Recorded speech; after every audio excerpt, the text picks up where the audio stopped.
কোরআনের জন্য আমরা আজকের রাতটা একটু কষ্ট করবো। রাজি আছেন তো সবাই? কারা কারা রাজি আছেন তো হাত তুলে দেখা। লিল্লাহে তাকবীর, লিল্লাহে তাকবীর। আল্লাহ কবুল করুন, বলুন আমিন। কষ্ট আগে ছিল, এখন আর তো থাকার কথা না, ঠিক কিনা বলেন?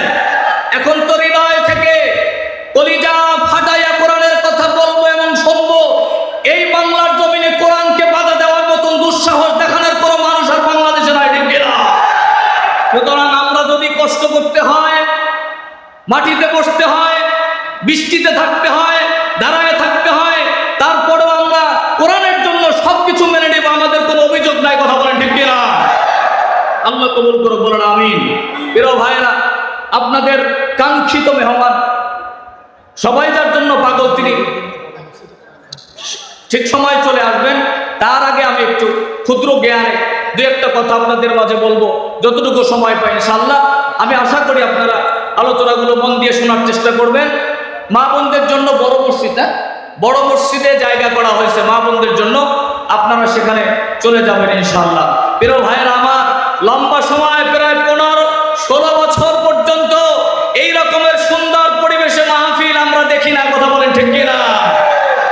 যেখানে কোরআনের কথা বলতে যাই সেখানে বাধা। বিশেষ করে আপনাদের যে কাঙ্ক্ষিত আমির হামজা, এই কুষ্টিয়ার সন্তান, কথা বলেন ঠিক কিনা? কিন্তু আমির হামজাকে কুষ্টিয়া সহ আশেপাশের জেলাগুলোতে মাহফিল করতে দেয়া হতো না। এর চাইতে মানবাধিকার লঙ্ঘন আর হতে পারে না। কথা বলেন ঠিক কিনা? আজকের প্রাণ খুলে আমরা আমির হামজার জবান থেকে কোরআন শুনবো ইনশাআল্লাহ। আলহামদুলিল্লাহ।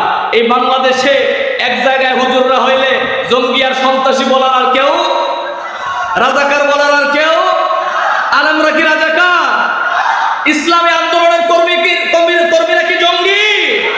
বরং এই বাংলার জমিনে গোটা পৃথিবীতে যারা কোরআনওয়ালা মুসলিম, তারা সবচাইতে শান্তিপ্রিয়। কথা বলেন ঠিক কিনা? প্রিয় ভাইয়েরা আমার, আসুন আমি আপনাদেরকে বেশি কষ্ট দিব না। আপনাদের সামনে কোরআনুল কারীমের সূরা, সম্মানিত হাজিরিন, সূরা শুআরা 123 নম্বর আয়াতে কারিমা থেকে তেলাওয়াত করেছি। এর আলোকে আমি আপনাদের সামনে সরাসরি কোরআনের মধ্য থেকে আমার বাকি সামনের কথাগুলো আমি বলার চেষ্টা করছি ইনশাআল্লাহ। সম্মানিত হাজিরিন, এই পৃথিবীতে যত মানুষ আছে, আল্লাহর মাখলুকাতের মধ্যে আমাদেরকে যিনি সৃষ্টি করেছেন তিনি কে?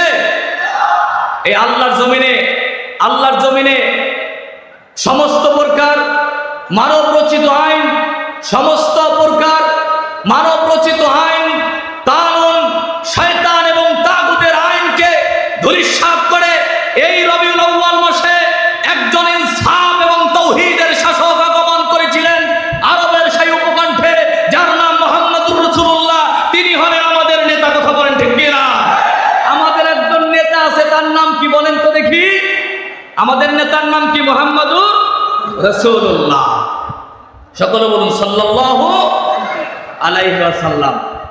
প্রিয় ভাইয়েরা আমার, ওই নবী এসেছিলেন ইনসাফের শাসন কায়েমের জন্য।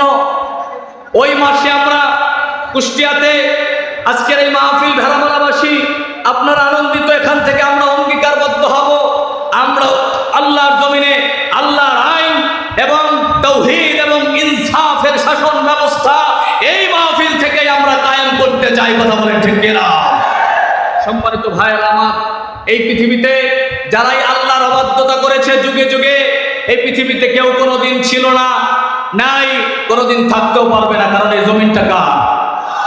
আল্লাহ পাক বলে, ওয়ালা তামশি ফিল আরদি মারহা ইন্নাকা লা তাখরিকাল আরদা ওয়া লান তাবলুগাল জিবালা তুলা। জোরে বলুন আল্লাহু আকবার। আল্লাহ বলে, খবরদার, তোমরা জমিনে অহংকার করে চলো না, দম্ভ করে চলো না। তোমরা অহংকার করে কি করতে পারবে? তোমরা কি পারবে আমার এই জমিনটাকে বিদীর্ণ করে জমিনে ঢুকে যেতে? এত ক্ষমতা কি তোমাদের আছে? তোমরা কি পারবে তোমাদের ক্ষমতা দিয়া আসমানকে ফাটাই আসমানের উপরে উঠে যেতে পারবে? বলেন তো দেখি, পৃথিবীর কোন ক্ষমতাশীলের এই সম্ভব হবে কিনা? আল্লাহ বলে, তাহলে জমিনে তোমরা অহংকার করো কেন? তোমরা জালেম হও কেন? তোমরা জুলুমবাজ হও কেন? এই পৃথিবী আল্লাহর জমিন, আল্লাহর জমিনের মধ্যে আল্লাহর আনুগত্য করেই চলতে হবে। কথা বলেন ঠিক কিনা? এই মাহফিলগুলো আনন্দের, মুসলমানদের কলিজার সম্পদ। এই মাহফিল তাফসীর মাহফিল, এই মাহফিলের এই তাফসীর মাহফিলের যিনি এই সুন্দর আয়োজন করেছেন, এই মিলন মেলা বসাতেন, আমরা স্মরণ করছি এই পৃথিবীর বিশ্ববিখ্যাত সেই তাফসীর কারক মুফাসসির যাকে জালেমরা তিলে তিলে পৃথিবী থেকে দুলিশাত শহীদ করে দিয়েছেন। এই সুন্দর এই তাফসীরের বাগান মিলন মেলা মিলনের যিনি প্রতিষ্ঠাতা ছিল আল্লামা দেওয়ার হোসেন সাইদি রাহিমাহুল্লাহ, আল্লাহ তার কবরটা জান্নাতের বাগান বানায় দিন, বলেন আমিন।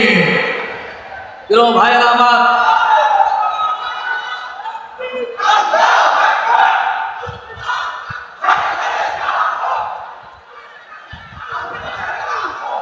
আলহামদুলিল্লাহ আলহামদুলিল্লাহ। ভাই সময় কম স্লোগান পরে ইনশাল্লাহ। শোনেন, এই পৃথিবীতে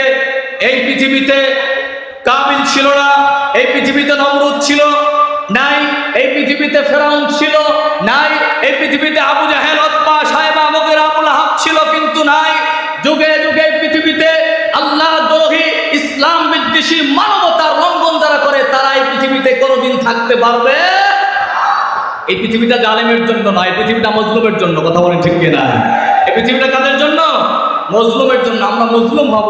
শোনেন মুসলমান, শোনেন, আল্লাহর সিস্টেম হলো আমি একজন মুসলিম, আপনি একজন মুসলিম, কিন্তু মুসলিম হওয়ার পরে আপনি জালেম, আল্লাহ আপনাকে পছন্দ করে না। কিন্তু আমার একজন হিন্দু ভাই, একজন বৌদ্ধ ভাই, অন্য ধর্ম অবলম্বী একজন মানুষ, কিন্তু তিনি জালেম না, তিনি মজলুম, তিনি জালেমের শিকার হয়েছে, আল্লাহ তার পক্ষে থাকে। সুবহানাল্লাহ বলেন। এজন্য আল্লাহ পাক যুগে যুগে এই জালেমদের ব্যাপারে বলেছেন, ফালা তাহসাবান্নাল্লাহা গাফিলান আম্মা ইয়ামালুয যালিমুন। তোমরা মনে করো তোমরা অতিষ্ঠ হয়ে গিয়েছিলা, এই জালেমকে আল্লাহ কি দেখে না? আল্লাহ দেখাই দিয়েছে, হ্যাঁ আমি আল্লাহ জালেমকে দেখি। তোমরা মনে কইরো না যে আমি জালেমের ব্যাপারে বেখবর। কথা বলেন ঠিক কিনা? মুসলমান বাবাজিরা আমার, আজকের আমি আপনাদের সামনে একটা শক্তিশালী জাতির ঘটনা বলবো। শক্তিশালী জাতি যেটা হলো আদ জাতি। কি জাতি বলেন তো দেখি? আদ জাতি। আদ জাতির নবী হলেন হযরতে হুদ আলাইহিস সালাতু ওয়াস সালাম। নবীর নাম কি? হযরতে হুদ। এই জাতিটা ইয়ামানের পাহাড়ি অঞ্চলে, এই জাতিকে আহকাব বলা হয়, পাহাড়ি অঞ্চলে এই জাতিটা বসবাস করত। মুফাসসিরে কেরাম বলেন, আমি তাফসীরে পড়েছি যে পৃথিবীতে এই আদ জাতির মতন এত শক্তিশালী জাতি আর পৃথিবীতে আল্লাহ সৃষ্টি করেন না। এরা ছিল সবচাইতে সুঠাম দেহের অধিকারী, অনেক লম্বা, এদের হাত এদের পা গুলো ছিল বড় বড়, এদের শক্তি ছিল শরীরে, প্রকৃতপক্ষে এরা শক্তিশালী শারীরিকভাবে, এবং এরা অর্থনৈতিকভাবে শক্তিশালী ছিল। এবং তৎকালীন সময়, এখন বিশ্বের মধ্যে সবচেয়ে দামি গাড়ি যারা ব্যবহার করে, তৎকালীন সময় আদ জাতির প্রত্যেকটা মানুষ তাদের কাছে ঘোড়া, উট ছিল এই যুগের এই দামি গাড়ির মতন এক একটা। সম্মানিত হাজিরিন, আল্লাহ পাক তার স্পেশাল নেয়ামত এবং বরকত দিয়ে আদ জাতিটাকে আল্লাহ ভরে দিয়েছিল। তারা ছিল শক্তিশালী, কিন্তু এই শক্তিশালী এই জাতিটা আল্লাহকে চিনতে ভুল করেছে। তারা আল্লাহর আনুগত্যের বাহিরে গিয়ে এই জমিনে শয়তানের আনুগত্য করা শুরু করে দিয়েছে, জুলুমবাজ হয়ে গেছে, জালেম হয়ে গেছে, তারা মানুষের উপরে জুলুম করা শুরু করে দিয়েছে। যখনই এই কাজ শুরু করছে আল্লাহ তখন এটাকে আর পছন্দ করে না। এই বিশাল শক্তিশালী জাতিটাকে, বিশাল সুঠাম দেহের অধিকারী এই জাতিটাকে আল্লাহ পাক গোটা পৃথিবী থেকে ধূলিসাৎ করে দিয়েছে। কিয়ামত পর্যন্ত এই জাতির কোনো সিটা ভাটাও এই পৃথিবীতে আর খুঁজে পাওয়া যায়। আল্লাহ কোরআনে সেই কথা বলছে। এই জাতির কাছে নূহ আলাইহিস হযরতে হুদ নবীকে আল্লাহ প্রেরণ করছে। কোন নবী? হুদ নবী এসে এই জাতির কাছে দ্বীনের দাওয়াত দিছে।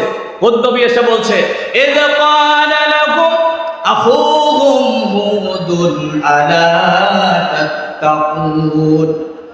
হুদ তার ভাইদেরকে, তাদের ভাই হুদ ওই কওমের কাছে বলছে যে তোমরা আল্লাহকে কেন ভয় করছো না? তোমরা কি আল্লাহকে ভয় করো না? তোমরা আল্লাহকে ভয় করো, ফাত্তাকুল্লাহ ওয়া আতিউন, আমার আনুগত্য করো, আল্লাহকে ভয় করো এবং আমার আনুগত্য করো। আল্লাহকে ভয় করবা আর আমার আনুগত্য করবা, তাহলে তোমরা সফল। এই পৃথিবীতে যত নবী এসেছে সবাই বলেছে আল্লাহকে ভয় করো আর আমি নবীর আনুগত্য করো। কথা বলেন ঠিক কি না? আমরা মুহাম্মদুর রাসূলুল্লাহর উম্মত, উনি আমাদের নেতা। মুহাম্মদুর রাসূলুল্লাহ শুধু একজন নবী নয়। মুসলমান আজকে ভুল করেছে এক জায়গায়, তারা মুহাম্মদুর রাসূলুল্লাহকে নবী হিসাবে মেনে নিয়েছে। মুহাম্মদ শুধু নবী নয়, মুহাম্মদ হলে নেতা। সেই প্রায় 1500 বছর আগে আরবের উপকণ্ঠে যে মুহাম্মদ এসেছে, সে শুধু নবী নয়, সে গোটা পৃথিবীর মানুষের একজন নেতা। কথা বলেন ঠিক কিনা? ওই নেতার আদর্শের জন্য জীবন দিব, ওই নেতার আদর্শের জন্য হুঙ্কার দিব, ওই নেতার আদর্শের জন্য স্লোগান দিব। পৃথিবীতে আমরা অন্য কোনো নেতাকে চিনি না। কথা বলেন ঠিক কিনা? তাহলে কিয়ামতের ময়দানে ওই নেতা আমাদেরকে রাইখা জান্নাতে যাবে। মুসলমান বাবাজিরা আমার, কোন নেতার পাগল? এই নেতা যখন মায়ের গর্ভে মা আমিনার গর্ভে, মা আমিনা যখন রাস্তা দিয়ে হাঁটতেন, মা আমিনা যে রাস্তায় হাঁটতেন, চতুর্দিকে মেশকো আম্বরের ঘেরান বের হতে থাকতো, দামি দামি পারফিউম বের হতো। মক্কার যুবকরা এটা নিয়ে বিভিন্ন ধরনের ষড়যন্ত্র শুরু করলো, কুচ্ছা রটনা শুরু করে দিল। মক্কার যুবকরা কানা ঘুষাঘুষি শুরু করে দিল, তারা বলাবলি শুরু করে দিল। আমিনার তো স্বামী বেঁচে নাই, আমিনার স্বামী নাই, অনেক আগে আমিনার স্বামী মারা গেছে। অথচ একজন বিধবা নারী এত দামি দামি পারফিউম ব্যবহার করছে কেমনে? তার মানে এখানে কোনো কারণ আছে, কোনো সমস্যা আছে। ওরা যখন এটা নিয়ে ষড়যন্ত্র শুরু করছে, এই কথাগুলো আমিনার শ্বশুর আব্দুল মুত্তালিব, আমাদের নেতা মুহাম্মদুর রাসূলুল্লাহর শ্বশুর আব্দুল মুত্তালিবের কানে চলে যায়। আব্দুল মুত্তালিব বৌমাকে ডাক দিয়ে বলে, বৌমা কি ব্যাপার? তোমার ব্যাপারে মক্কার যুবকদের কানে কানে মুখে এই ধরনের কথা বলা বলি আমি শুনতেছি, কি ব্যাপার বলো তো দেখি। আল্লাহর নবীর মা আমিনা চোখের পানি ছেড়ে দিয়ে বলছে, আব্বা আমি কিছু বলতে পারবো না, আমার বলার মতন কিছু নাই, আমি কিছু জানি না। তবে আমার এই পেটের মধ্যে যতদিন পর্যন্ত আমার পেটে সন্তান এসেছে, ওই দিন থেকে আমি আমিনা যেখানেই যাই, ওই জায়গা থেকে মেশকো আম্বরের ঘেরান বের হতে থাকে। আল্লাহু আকবার!